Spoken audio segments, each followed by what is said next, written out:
Hola y bienvenidos a esta última conferencia del Congreso organizado por el Grupo CEAM.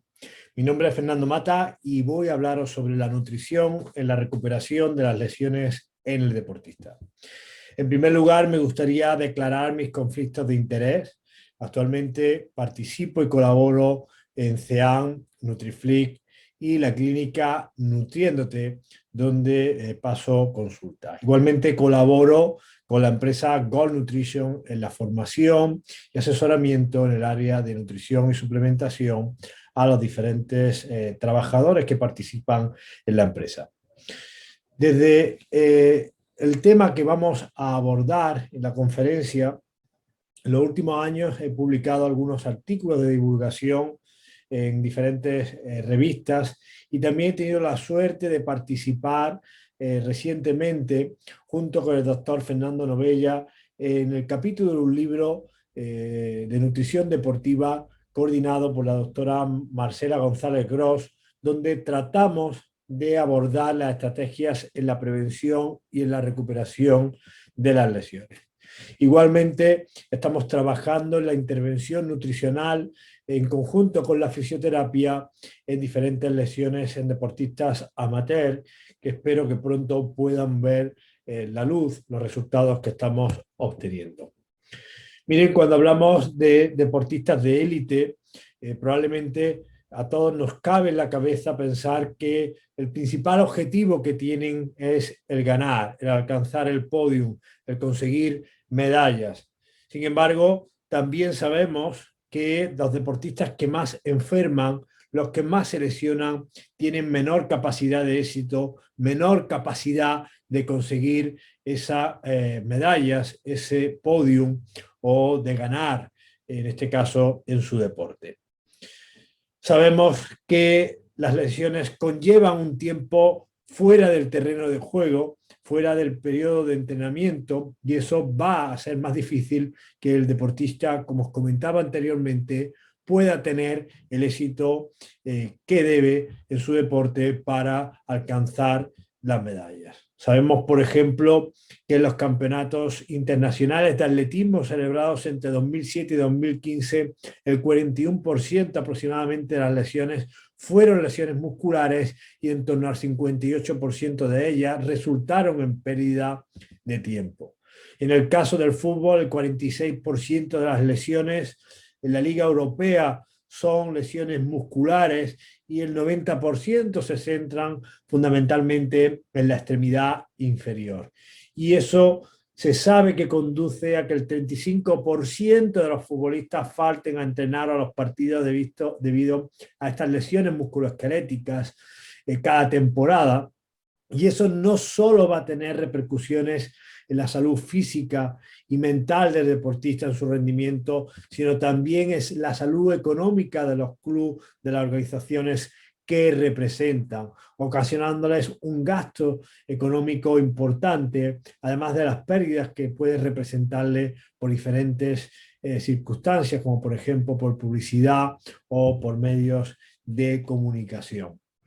Cuando hablamos de la lesión del deportista, hoy en día no pensamos solo en la intervención que realiza el médico del deporte, sino que hoy, encabezado por este médico, hay otro grupo de profesionales que van a integrar la intervención que se va a realizar al deportista lesionado. Desde el psicólogo, el propio médico, el profesional de las ciencias del deporte, el fisioterapeuta, y todo ello englobado por la acción que va a tener la nutrición y por lo tanto el nutricionista en todo el proceso de recuperación. Además sabemos que el periodo de lesión del deportista, que es un momento no deseado, aunque es un momento que no queremos que llegue en la vida del deportista, los nutricionistas tenemos que mirarlo una vez que acontece, una vez que ocurre, como un periodo de oportunidad para intentar, ya una vez que se ha producido el daño, ver algunas cosas positivas que pueden ocurrir ahí, como el cambio de ciertos hábitos, de ciertas costumbres, desde el punto de vista nutricional, que mi deportista no conseguía y que en este periodo quizás pueda empezar a implementar y cambiar. Pero cuando hablamos de lesiones en el deportista, estamos hablando desde el punto de vista científico de un campo que actualmente se encuentra en pañales, donde no hay actualmente mucha literatura científica y donde gran parte de esa literatura que existe proviene para nosotros poder intervenir en el deportista lesionado, proviene de otros campos como, o de otros estudios no realizados en atletas, sino por ejemplo en animales de experimentación, estudios realizados en cultivo, también estudios realizados con daño inducido, muscular inducido por el ejercicio, o incluso de estudios que han visto lo que ocurre en la masa muscular del adulto mayor, donde se produce ese fenómeno de resistencia anabólica, muy parecido a lo que ocurre en la masa muscular del deportista lesionado.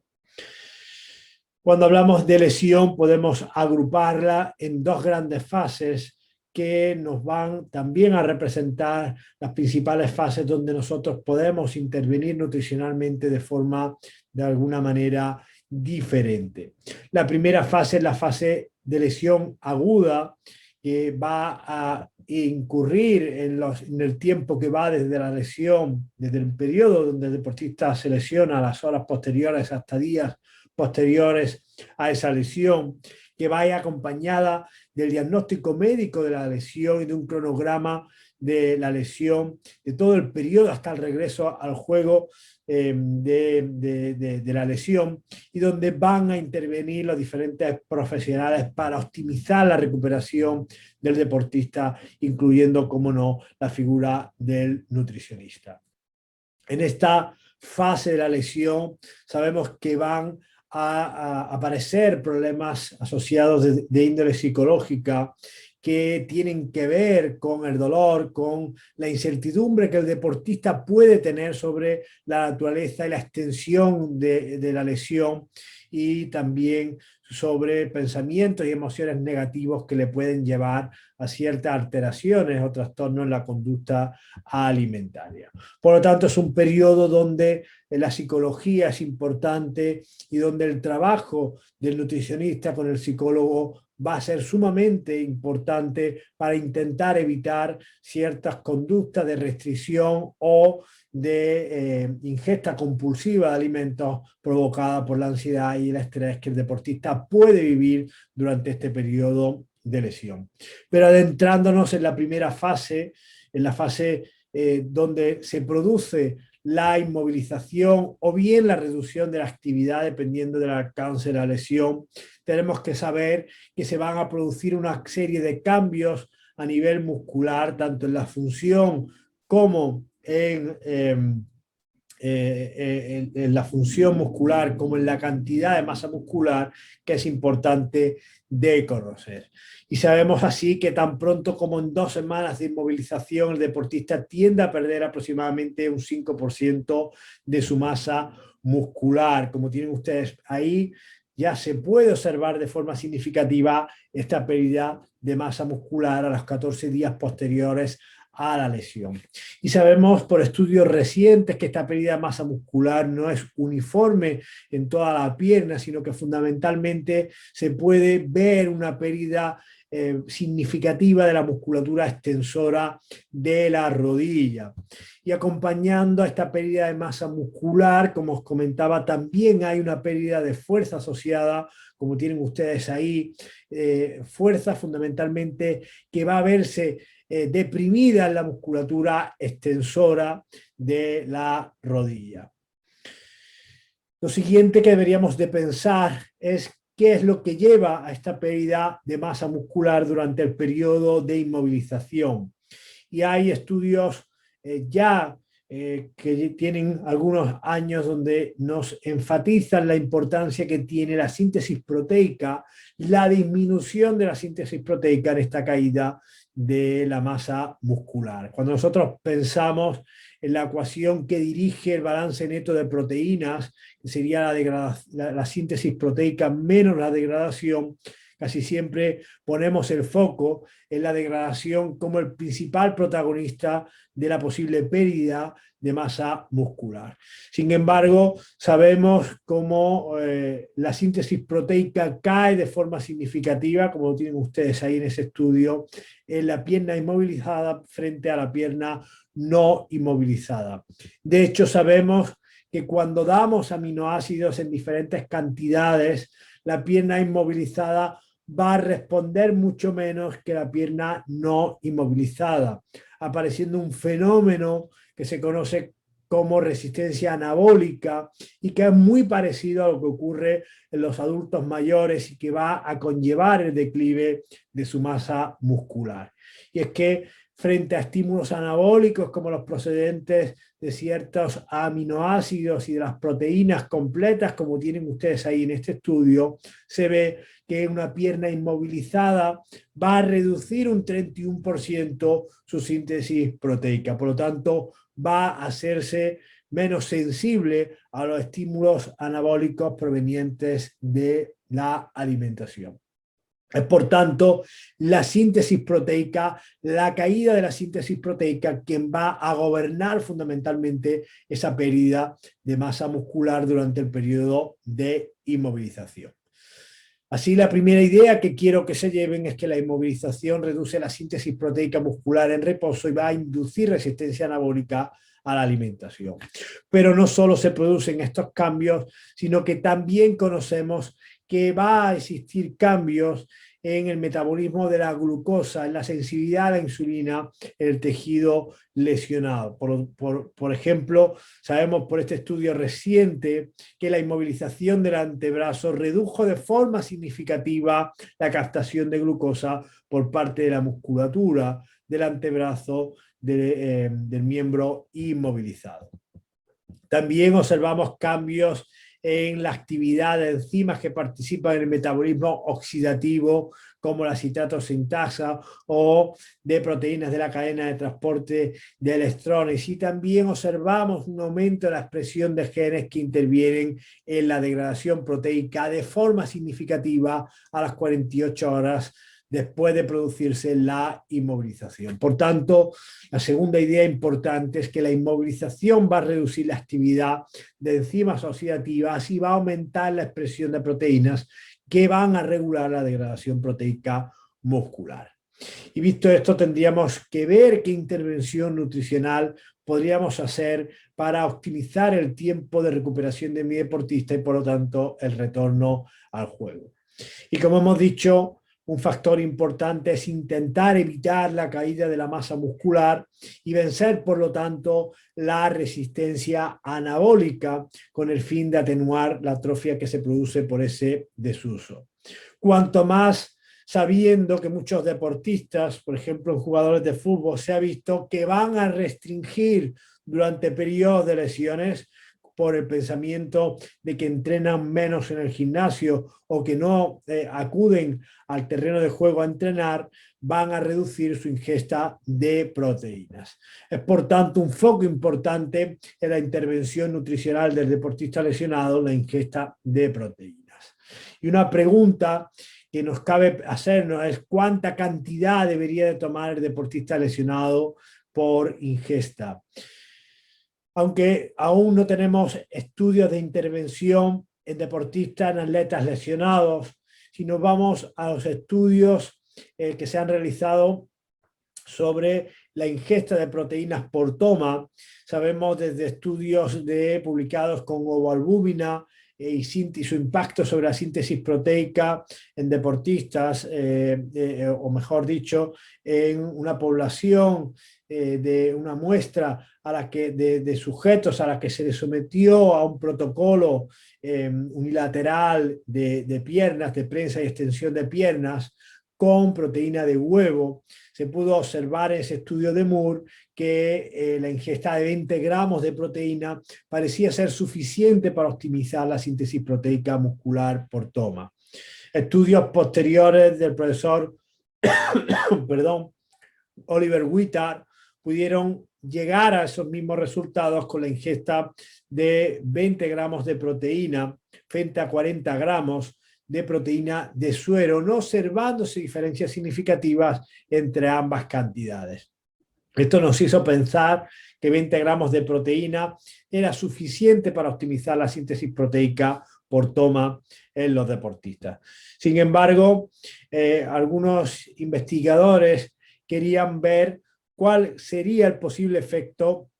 de la masa corporal sobre la ingesta de proteínas, si había algún efecto de la masa muscular magra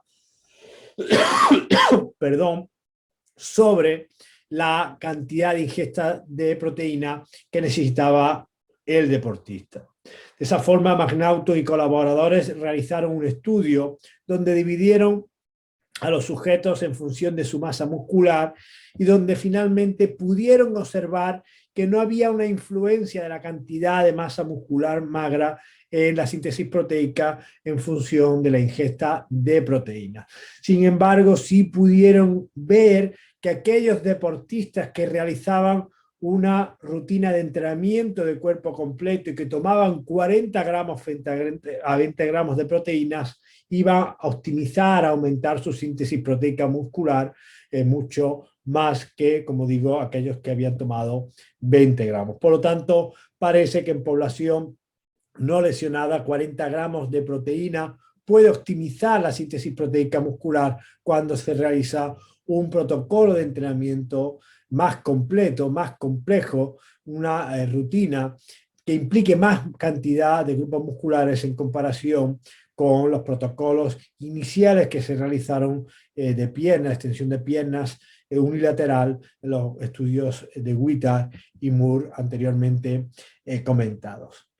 Extrapolando esto a los estudios de resistencia anabólica en adultos mayores, donde se ha visto que necesitan el doble de proteína por toma que el joven para obtener los mismos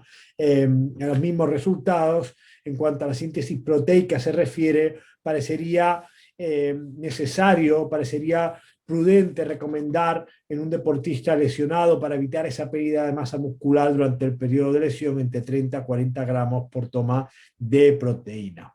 En cuanto a la ingesta total, teniendo en cuenta estudios realizados con diferentes cantidades de proteína, en concreto de 2,3 gramos de proteína por kilogramo de peso y día frente a 1 gramo por kilogramo de peso y día en dietas con restricción energética, se pudo observar que aquellos que consumían 2,3 gramos perdían menor cantidad de masa muscular que aquellos que consumieron 1 gramo. Por lo tanto, parecería razonable que la ingesta de proteínas se encuentre por encima de los 2 gramos por kilogramo de peso y día, siendo en función de los estudios analizados recomendable, incluso los estudios de caso que actualmente aparecen sobre intervención nutricional en lesiones, superior a estos 2,3 gramos y cercano a los 3 gramos por kilogramo de peso y día de proteína. Otro aspecto interesante, importante, para optimizar el anabolismo muscular y evitar esa pérdida de masa muscular durante el periodo de lesión, sería tener en cuenta la distribución diaria de proteínas. Y es que sabemos que la mayor parte de los deportistas consumen su mayor ingesta de proteínas en la última comida del día, en la cena. Sin embargo, esta no es la distribución más coherente de proteínas, y sabemos que una distribución homogénea, una distribución, como tienen ustedes ahí en el estudio de Mamerok, de 30 gramos 3 veces al día, frente a una distribución donde se acentúe la mayor cantidad de proteína en la noche, va en el primer de los casos a significar un 25% más de síntesis proteica que cuando se produce una distribución no uniforme de la ingesta proteica. Y también tienen ustedes puesto ahí el estudio realizado por mi amigo y también participante de este congreso, el profesor José Lisandro Areta, sobre las diferentes ingestas de proteínas y frecuencia de ingesta, de 2 tomas de 40 gramos, de 4 tomas de 20 gramos y de 8 tomas de 10 gramos, donde pudo observar que la toma equitativa y repartida a lo largo del día de 4 tomas de 20 gramos fue o tuvo un impacto mayor en la síntesis proteica muscular que los otros 2 protocolos de ingesta proteica que se realizaron en el estudio. Por lo tanto, ingerir entre 30 a 40 gramos de proteína por comida repartido en tomas equitativas a lo largo del día, 3-4 tomas de unos 2,3 gramos o más de kilogramos de peso al día de proteína puede ser importante para evitar esa pérdida de masa muscular en el atleta. Otro aspecto importante y que ha evolucionado a lo largo del tiempo tiene que ver con perdón, la ingesta energética del deportista. Hasta hace un tiempo se pensaba que el deportista, por el hecho de estar lesionado y disminuir su actividad, tenía que consumir menos energía, puesto que un mayor consumo de energía le iba a dar lugar a un aumento de la grasa corporal y eso podía conllevar a la liberación de factores proinflamatorios que podían conducir a una pérdida de masa muscular. Sin embargo, también sabemos que una ingesta reducida de energía va a ir acompañada de una disminución de los procesos de recuperación y de una disminución de la síntesis de proteínas. Así sabemos que el proceso de crecimiento, de aumento de la masa muscular, es un proceso altamente costoso desde el punto de vista energético, y cuando hay una baja energía se van a reducir los procesos que tienen que ver con la síntesis de proteínas con un fin de ahorro de energía, con un fin de intentar amortiguar esa demanda que hay en el organismo y esa deficiencia de energía que hay en el organismo. Por lo tanto, sabemos que cuando se reduce un 20% o se produce un déficit energético de un 20%, hay una caída de la síntesis proteica de un 19%. Eso nos lleva a pensar, además, por diferentes estudios, que se ha podido observar que los periodos de lesión no son periodos de baja demanda energética, sino que van a aumentar, por ejemplo, el uso de muletas en 2, en 3 y en 3 veces el gasto energético, y también asociado a eso la curación, el proceso de curación de la lesión vaya asociado a un mayor gasto energético. Y de hecho, en varios estudios, en concreto en 2 estudios realizados, en 2 estudios de caso realizados sobre jugadores de fútbol y publicados en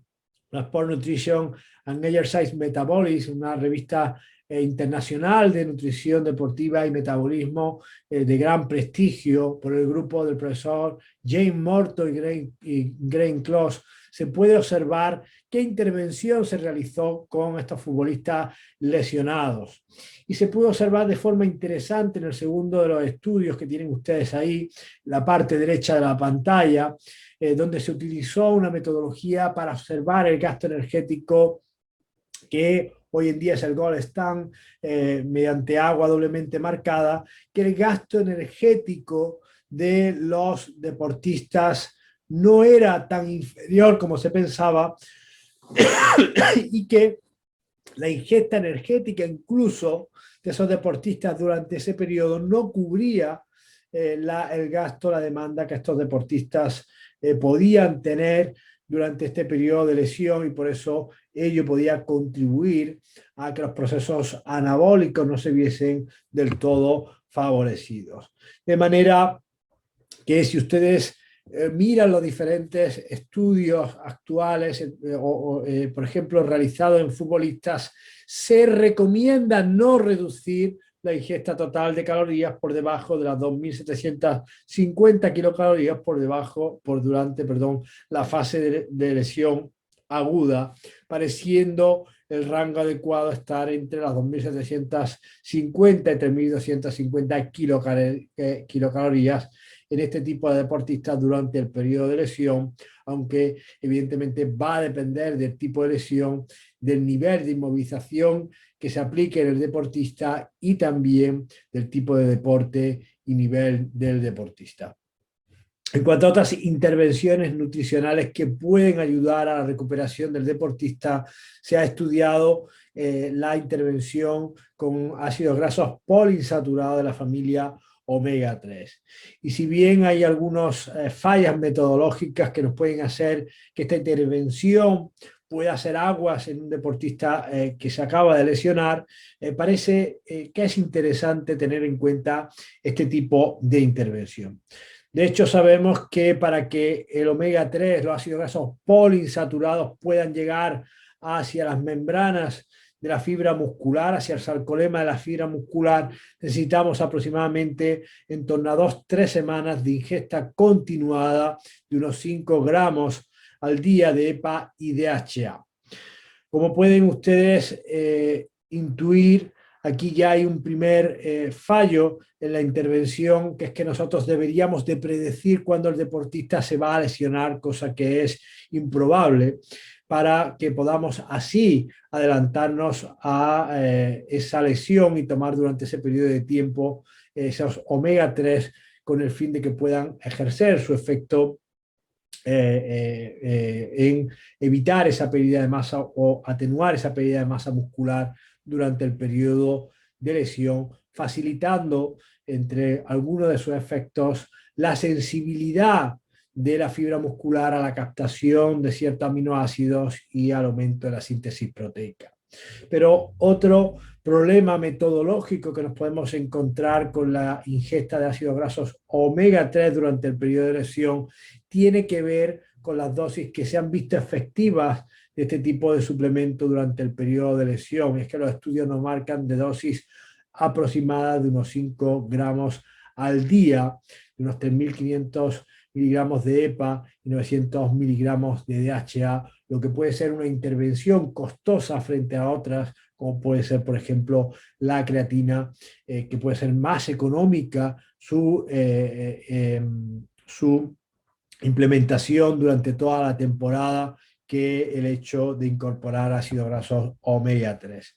Sin embargo, parece interesante ver el efecto que tiene, por ejemplo, este estudio de McClory en 2019, realizado perdón, en mujeres, donde se pudo observar que durante 2 semanas de inmovilización y recuperación hubo una menor pérdida de masa muscular y una mejor recuperación de la masa muscular en aquellas que se habían suplementado con 5 gramos al día de ácidos grasos omega 3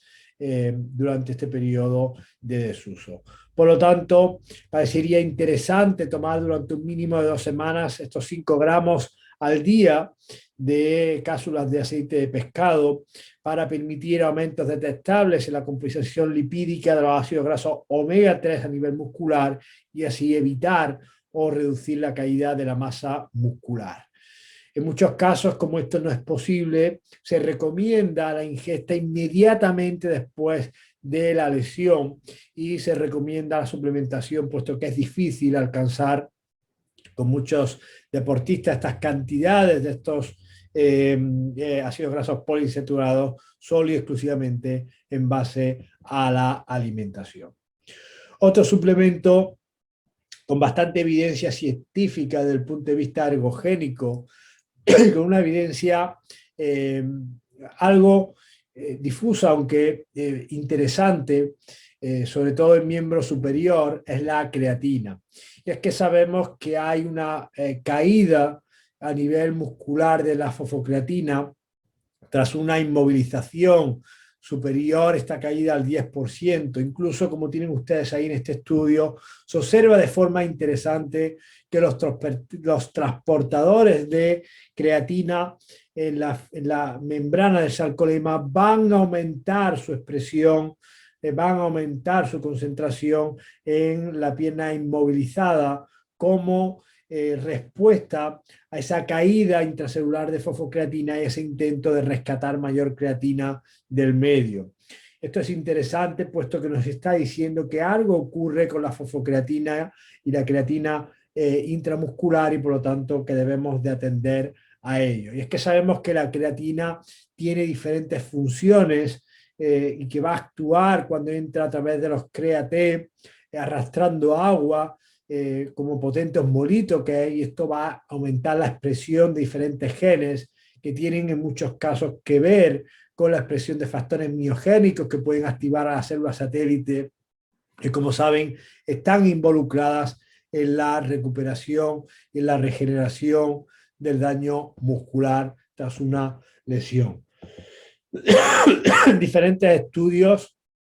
se han podido observar que hay, como os decía, diferencias entre los efectos de la creatina en la inmovilización de miembro superior y de miembro inferior, observándose en este estudio, por ejemplo, que la suplementación a corto plazo de la creatina, teniendo en cuenta que se realizó una ingesta de 20 gramos, o sea, una fase de carga, provocó una reducción de la caída de la masa muscular, incluso un pequeño incremento de la masa muscular en el miembro inmovilizado en comparación que cuando se dio el placebo. Sin embargo, estos resultados no han sido observados en la inmovilización del miembro inferior. Pero hay estudios interesantes que nos muestran otros efectos de la creatina, por ejemplo, sobre la expresión y translocación de los GLUS4 en la membrana de sarcolema. Acuérdense que vimos que había una menor sensibilidad a la insulina y una menor sensibilidad a la glucosa en las fibras musculares provocadas en la inmovilización, y eso iba a representar, por lo tanto, una menor captación de glucosa por el tejido inmovilizado. Y lo que observamos en este estudio es que la ingestión de creatina aumentó durante el periodo de inmovilización y el periodo de rehabilitación la translocación y la expresión, por tanto, de glucotransportadores GLUS4 en la membrana del sarcolema. Por último, destacar el papel que tiene una hormona, más que una vitamina, sobre la recuperación, en este caso, del tejido muscular dañado. Y en este caso es importante destacar el papel que va a desencadenar o que va a desempeñar la vitamina D. Sabemos por estudios realizados en animales de laboratorio que el noqueo del gen del receptor del receptor de la vitamina D va a dar lugar, entre otros, a una disminución de la capacidad de regeneración de la fibra muscular. Esto llevó al grupo del Glenn Close, en este caso un estudio en quien en aquel momento era un doctorado suyo, el profesor Owen, a realizar un estudio con sujetos con deficiencia de vitamina D, a los que se les llevó de esa insuficiencia a niveles óptimos de vitamina D con una ingesta de 4.000 unidades internacionales durante 6 semanas. Y lo que se pudo observar con esa corrección de la insuficiencia fue que hubo una mejora funcional del ejercicio o tras el ejercicio excéntrico en aquellos que se habían suplementado con vitamina D y que habían corregido sus niveles de insuficiencia a niveles óptimos de vitamina D, como tienen ustedes ahí en la gráfica representado. Aquí pueden observar en este estudio, del cual agradezco al profesor Glenn Close su amable entrega de la diapositiva, donde se puede observar cómo en cultivo los mioblastos cultivados con vitamina D y a los que se les realizó en este estudio de migración una cicatriz para ver cuál era esa migración in vitro, se puede observar que cuando se cultivaban con vitamina D había un aumento de esa migración y una fusión de esos mioblastos y por lo tanto parecería que podría estar interviniendo la vitamina D en todo el proceso de recuperación muscular tras una lesión, al menos in vitro.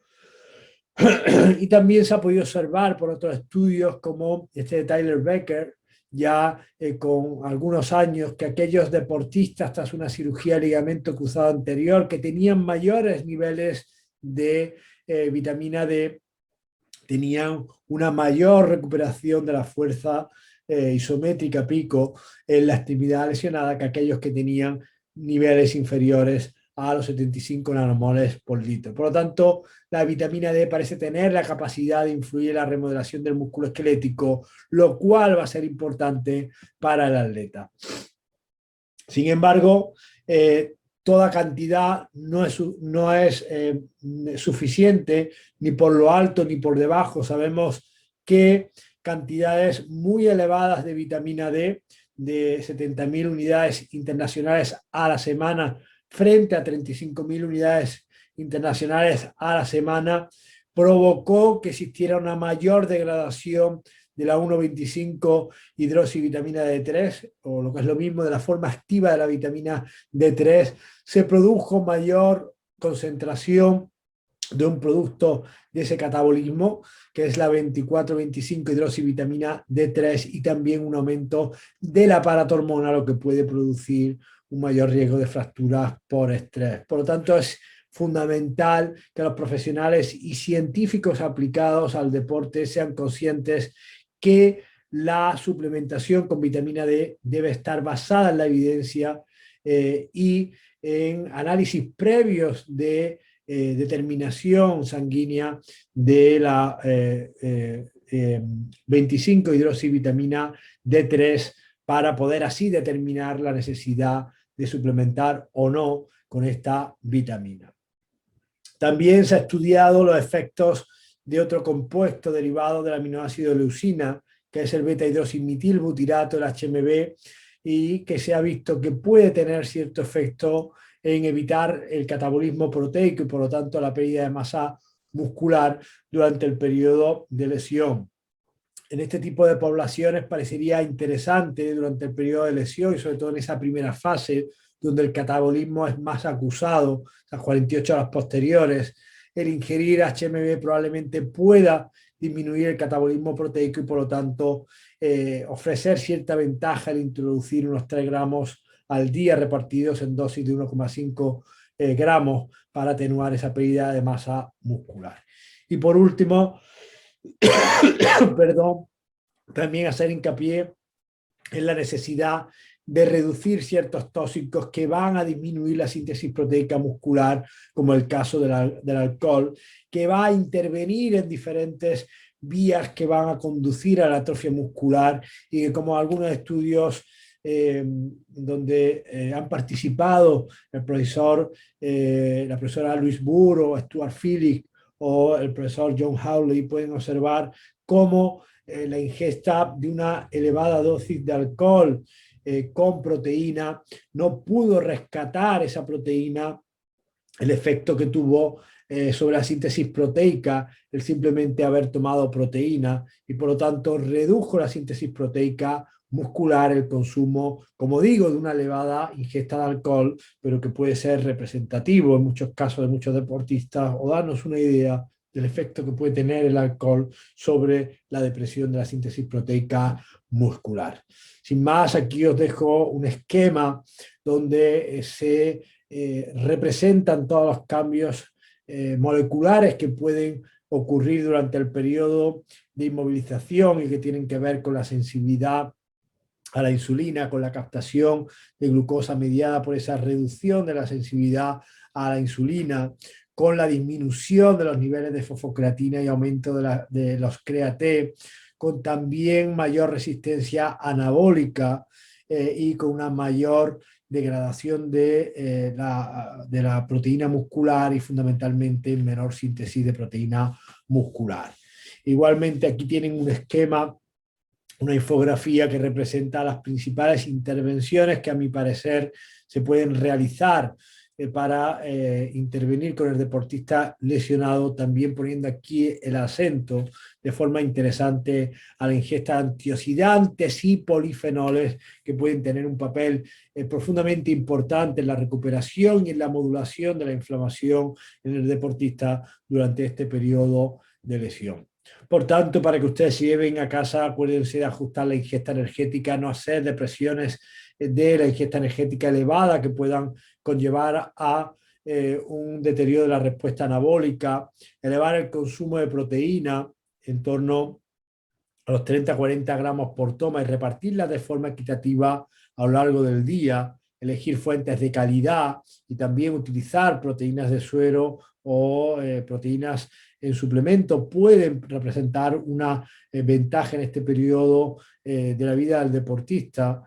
por hacer más fácil la incorporación de estas cantidades de proteína a través de suplementos que muchas veces nos facilitan en este caso, en estos periodos donde puede existir en algunos deportistas cierta anorexigenia, el consumo de las cantidades adecuadas recomendadas de proteína. Considerar los ácidos grasos poliinsaturados de la familia omega 3 con las limitaciones que hemos visto a lo largo de la conferencia y tener cuidado con otras grasas, con grasas que pueden acrecentar la respuesta proinflamatoria y por lo tanto exacerbar la pérdida de masa muscular. También evitar la deficiencia de micronutrientes, por lo tanto incorporar vegetales y frutas como fuentes de antioxidantes y polifenoles. Asegurar niveles adecuados de vitamina D. Recuerden, la vitamina D no es una ayuda ergogénica, es un requisito biológico y por lo tanto lo que debemos de asegurar es tener esos niveles adecuados y si no se tienen, llevarlos a través de la suplementación a esos niveles adecuados que puedan intervenir en ese proceso optimizado de recuperación de la lesión del deportista y también incluir algunos suplementos en la caja de herramientas de ustedes como nutricionistas, como por ejemplo la creatina, y evitar el alcohol y otros tóxicos como por ejemplo el tabaco que pueden estar gatillando la pérdida de masa muscular. Sin más, muchas gracias y espero que hayan disfrutado de este congreso organizado por el grupo CEAM. Quedo disponible a través de mi correo electrónico de redes sociales para cualquier consulta que me quieran realizar. Muchas gracias.